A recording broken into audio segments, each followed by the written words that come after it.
et sœurs de Nice. Je suis très heureux de pouvoir partager la parole de Dieu avec vous. Je remercie votre pasteur Frédéric Lenormand qui m'a demandé de lui envoyer un message. J'espère que par la grâce de Dieu, vous vivez bien ce temps de confinement, que vous ne perdez pas courage ni espoir, mais que chaque jour, vous vous appuyez sur le Seigneur pour avancer. Je vous propose donc de partager la parole de Dieu ensemble, et le texte que nous allons lire se trouve dans le livre des Juges. Et nous allons lire au chapitre 1er, le verset 1 et 2, puis nous irons au verset 18 et 19. Voilà ce qui est écrit pour le partage de ces instants. Je vais lire dans la version Parole de vie. Après la mort de Josué, les Israélites consultent le Seigneur et lui demandent quelle est la tribu qui doit aller la première attaquer les Cananéens. Le Seigneur répond, c'est la tribu de Juda. Je livre le pays en son pouvoir. Et nous allons maintenant au verset 18.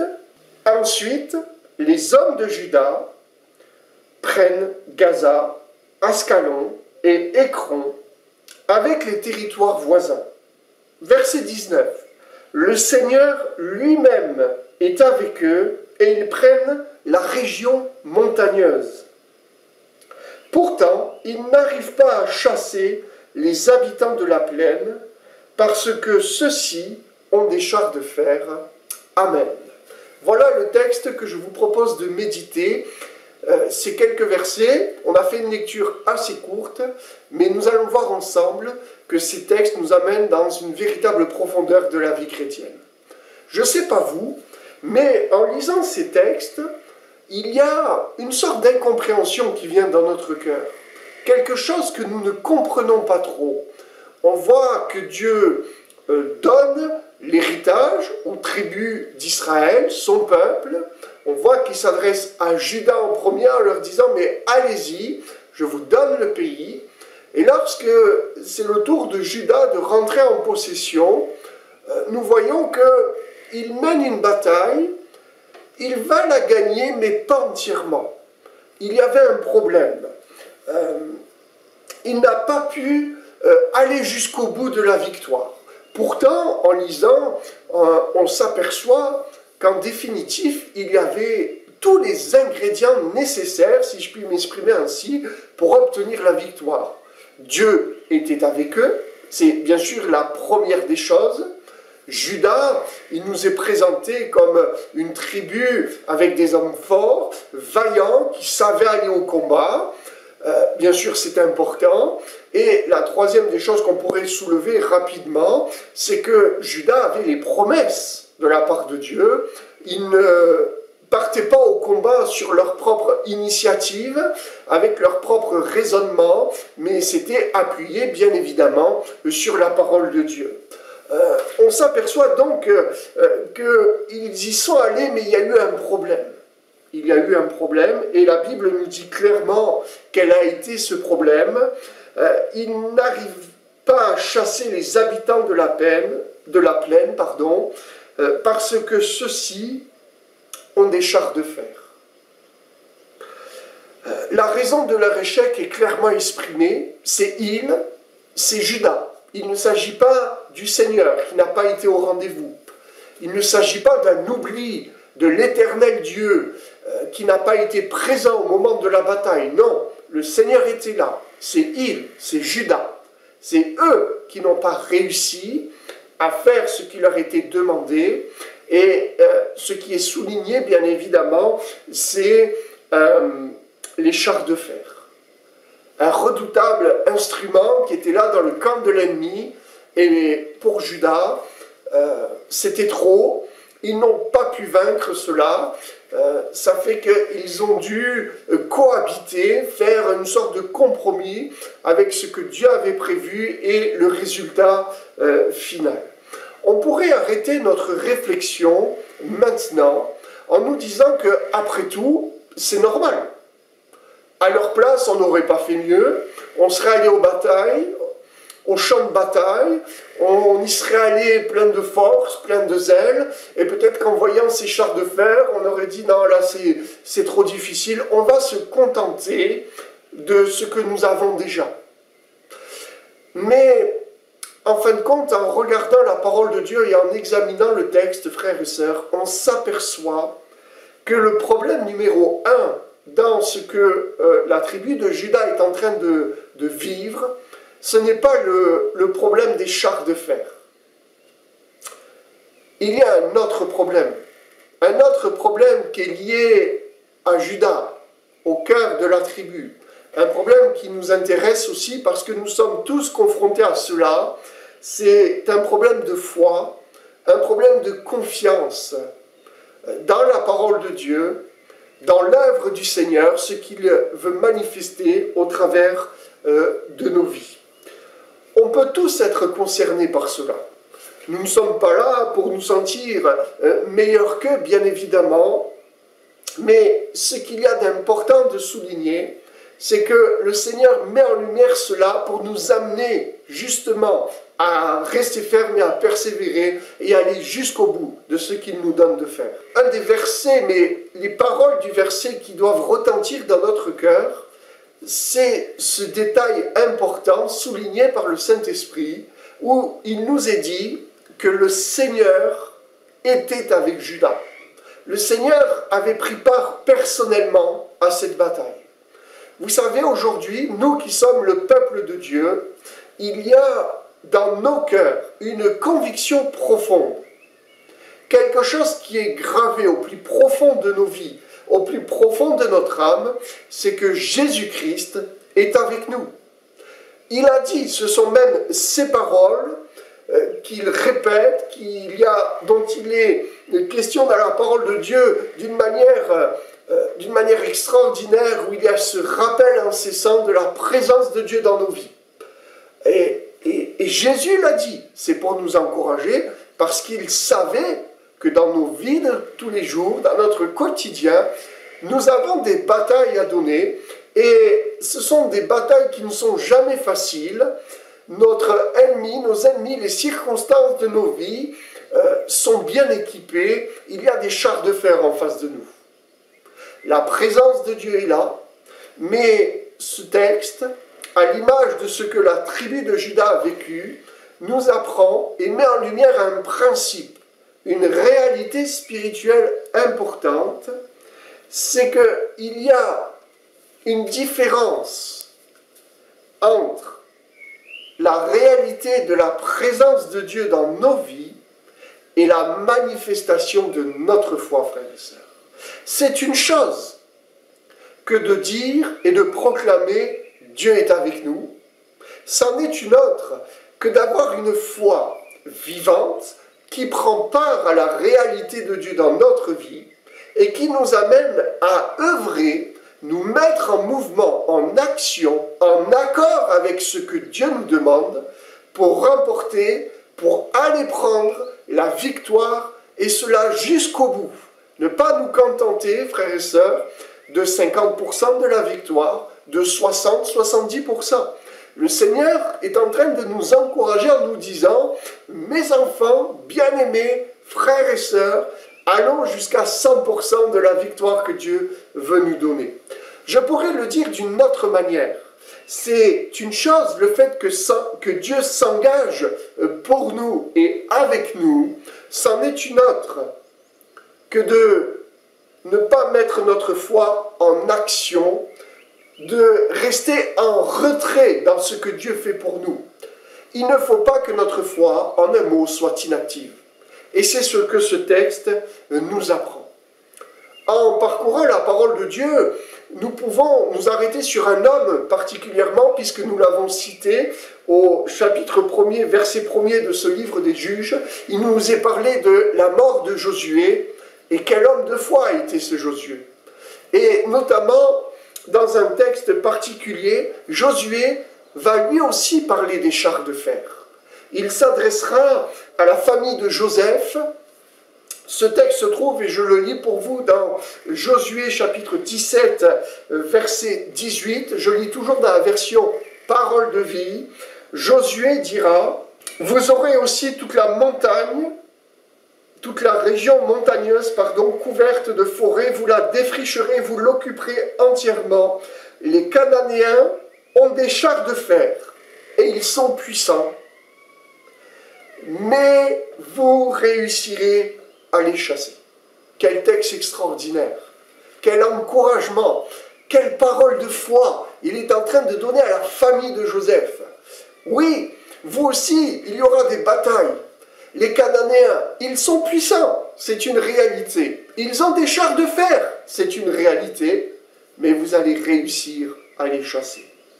Frères et sœurs, qu'y a-t-il devant nous? À quoi sommes-nous confrontés, jour après jour, depuis ce temps de confinement, ou même avant? À quoi serons-nous confrontés après? Ce sont des questions qui peut-être sont en boucle dans notre cœur, dans notre esprit. Des moments difficiles, des choses auxquelles nous devons faire face, seuls, en famille, d'une manière isolée, ou avec nos frères et sœurs. Y a-t-il des tentations puissantes devant nous, qui sont là comme des chars de fer, des éléments qui nous semblent indestructibles?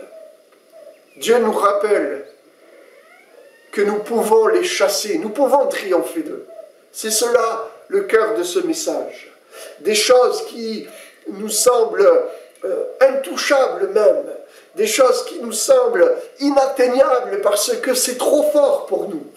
Frères et sœurs, Dieu veut nous encourager encore une fois en nous disant qu'il nous donne ce qui est nécessaire pour aller jusqu'au bout de la victoire. Vous savez, Dieu aurait pu dire à Judas, écoute, je vais faire en sorte qu'il n'y ait pas de char de fer. Il faut reconnaître qu'on aimerait que les choses se passent ainsi. Non, Dieu a permis que la tribu de Juda, le clan, cette famille soit concernée et dû affronter les chars de fer. Dans nos vies, frères et sœurs, il y a des temps faciles, des temps moins faciles, mais Dieu est toujours là, comme cela nous est rappelé. Dieu veut nous amener sans cesse à nous appuyer sur sa présence, à comprendre la réalité de sa présence pour, une fois de plus, je vous le dis, frères et sœurs, aller jusqu'au bout. C'est vrai qu'aller jusqu'au bout, c'est compliqué.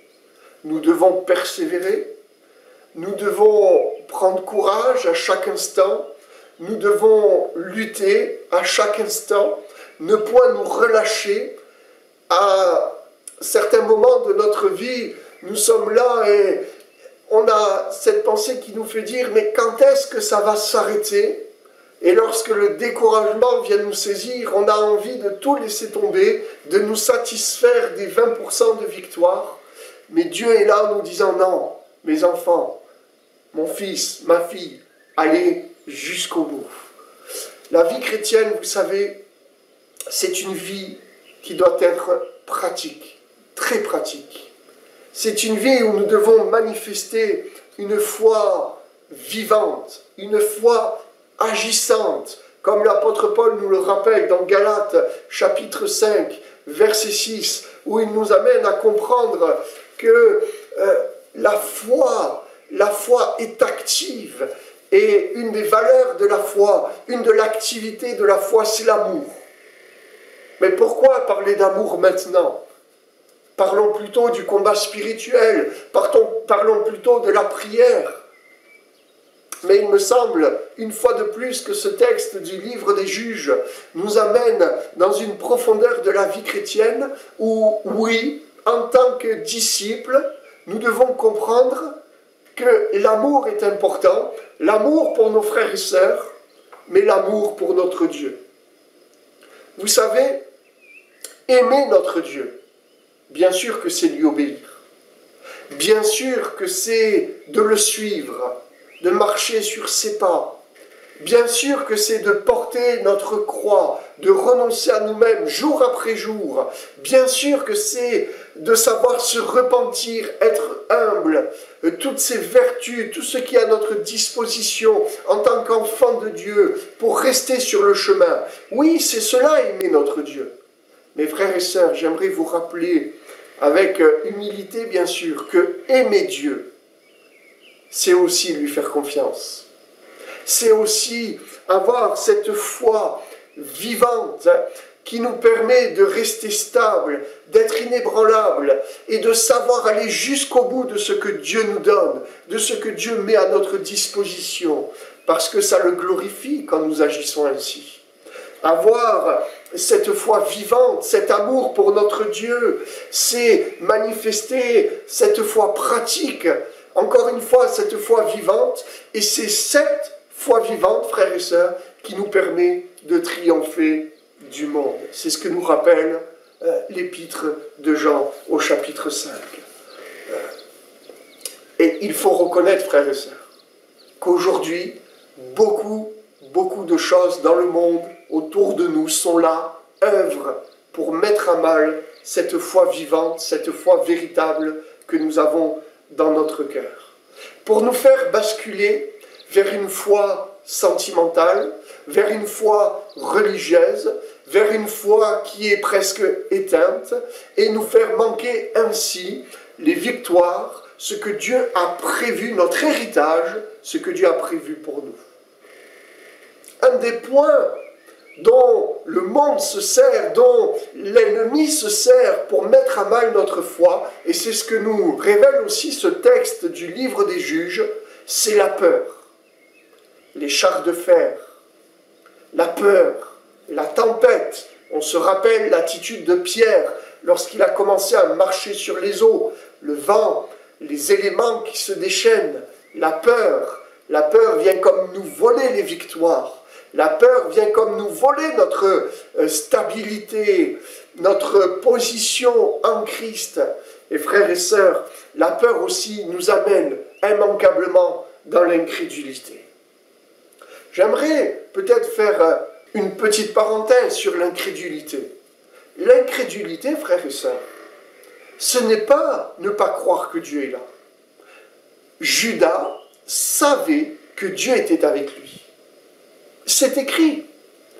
Il avait cette assurance, il avait reçu une parole de Dieu. Le Saint-Esprit nous rappelle que Dieu était personnellement avec Judas. Combien d'entre nous, combien de fois, frères et sœurs, cela m'est arrivé, cela nous est arrivé, malgré le fait que nous sachions au plus profond de notre cœur que Dieu est avec nous, nous n'avons pas su aller jusqu'au bout, nous n'avons pas su persévérer. Et peut-être j'en profite, frères et sœurs, pour faire cette digression sur vous qui recherchez le baptême du Saint-Esprit. Combien de fois, malgré cette assurance que Dieu est là, nous avons laissé tomber cette recherche.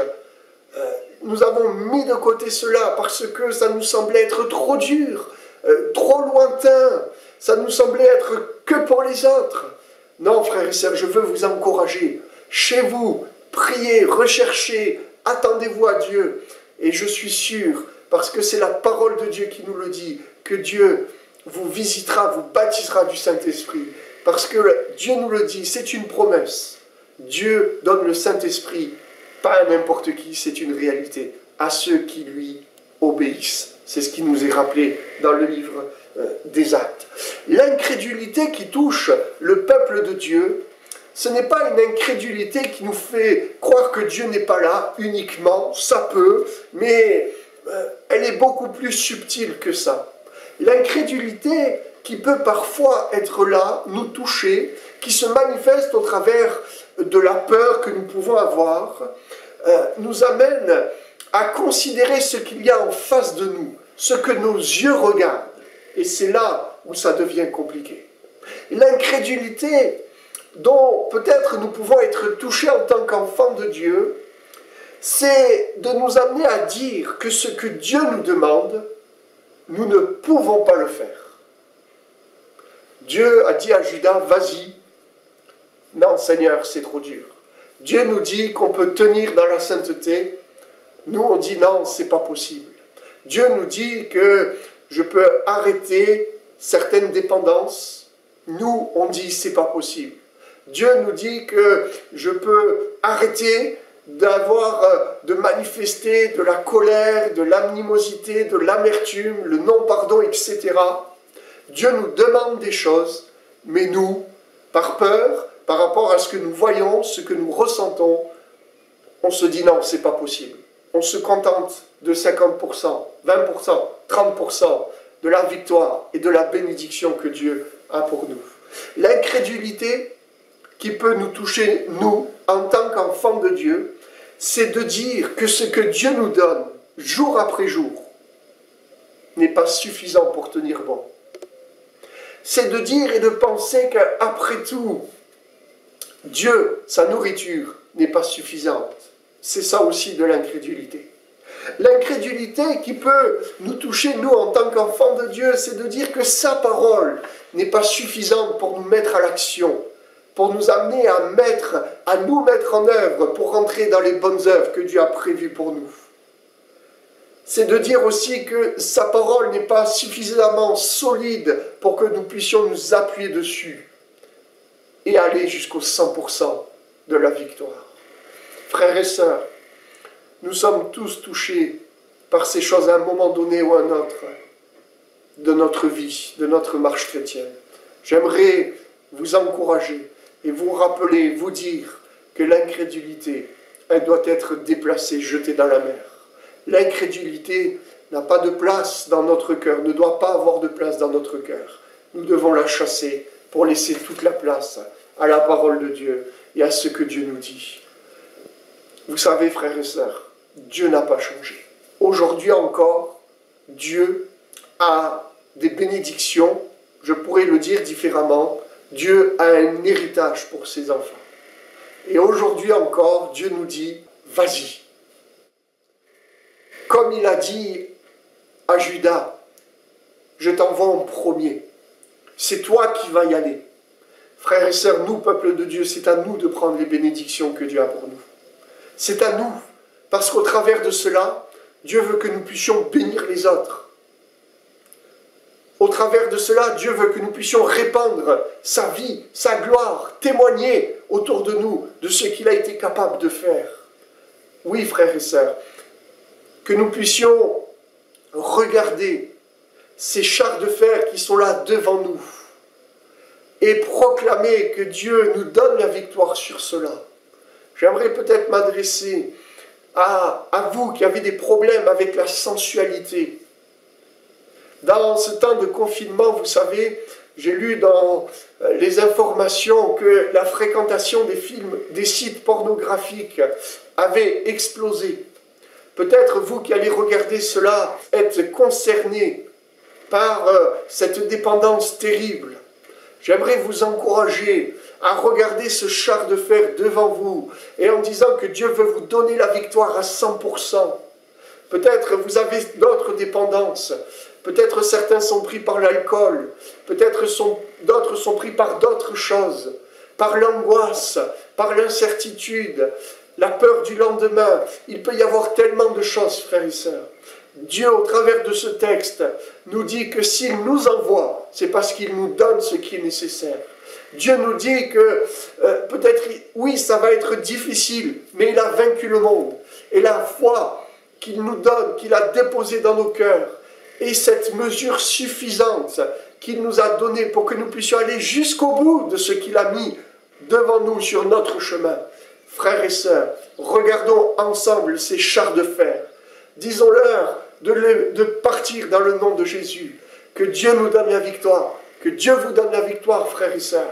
Et j'aimerais vous rappeler également que Dieu ne nous éprouve pas au-delà de nos forces. Quelquefois, nous sommes accablés. Peut-être pendant 1 semaine, 3 semaines, 1 mois, vous vous êtes couché en vous demandant « Mais comment vous allez faire pour vivre le jour d'après ?» Frères et sœurs, Dieu ne nous éprouve pas au-delà de nos forces. S'il nous a donné une bataille à remporter, c'est parce qu'en nous regardant, il nous dit « Mon fils, ma fille, vas-y, je suis avec toi. » Comme il avait dit à Judas. Judas n'a pas réussi. Mais aujourd'hui, frères et sœurs, avec la lumière de la grâce, de l'œuvre de Jésus-Christ à la croix, sa mort et sa résurrection, sa vie de résurrection qu'il nous donne, aujourd'hui, nous pouvons dire « Oui, Seigneur, je vais y aller et je vais remporter la victoire. Parce que la victoire que Dieu nous donne de remporter, c'est pour le glorifier, apprendre à mieux le connaître et marcher davantage plus proche de lui, jour après jour. Que Dieu vous bénisse, frères et sœurs, qu'il vous accompagne. À très bientôt. En Dieu nous croyons, confiants.